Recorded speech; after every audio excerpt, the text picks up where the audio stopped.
bidayatan qoblal bidayah, ibtidaan qoblal ibtida, kana al-lail la yakunu kamilan dunal qamar, wa kana an-nahar la yakunu kamilan dunas syams, wa kana salami la yakunu kamilan duna ijabatakum jami'an.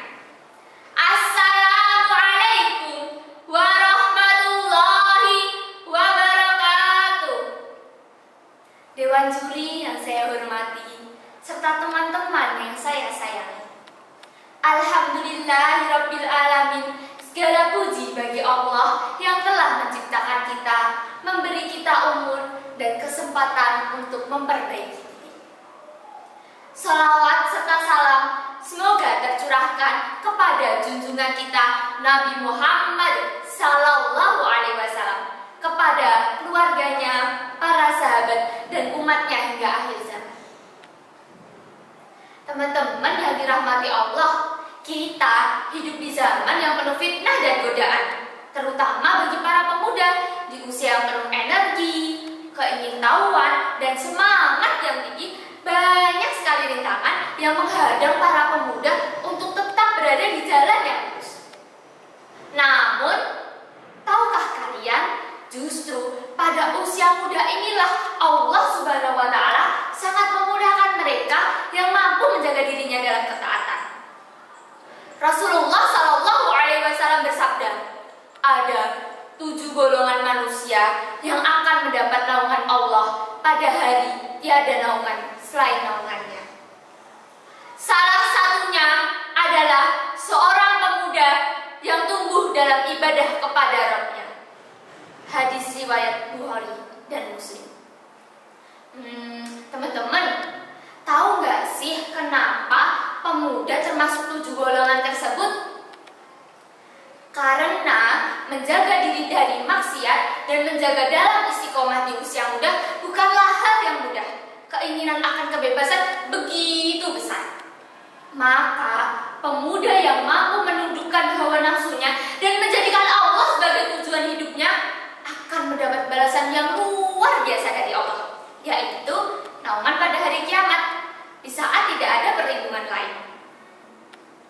Teman-teman sekalian, coba kita renungkan, berapa banyak dari kita yang menghabiskan usia muda untuk hal sia-sia, seperti bermain game, nongkrong larut malam, judi online, bahkan sebagian tergelincir dalam maksiat seperti pacaran, hamil luar nikah, mabuk-mabukan, dan masih banyak lagi.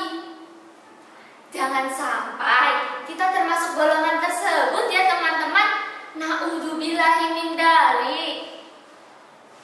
Mari kita ambil pelajaran dari pemuda soleh terdahulu. Salah satunya Usamah bin Zaid, seorang pemuda yang pada usia 18 tahun ditunjuk langsung oleh Rasulullah untuk memimpin pasukan kaum muslimin. Bahkan di dalam pasukan tersebut ada sahabat senior seperti Abu Bakar dan Umar. Namun Rasulullah percaya akan kekuatan dan keteguhan hati pemuda tersebut. Atau kisah Ashabul Kahfi, sekelompok pemuda yang memilih meninggalkan kenikmatan dunia dan bersembunyi di gua demi mempertahankan tauhid mereka. Allah mengabadikan kisah mereka di dalam Al-Quran sebagai bentuk kemuliaan.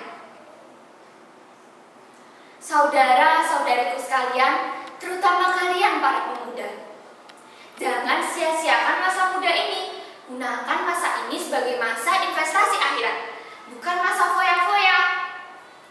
Bagaimana caranya?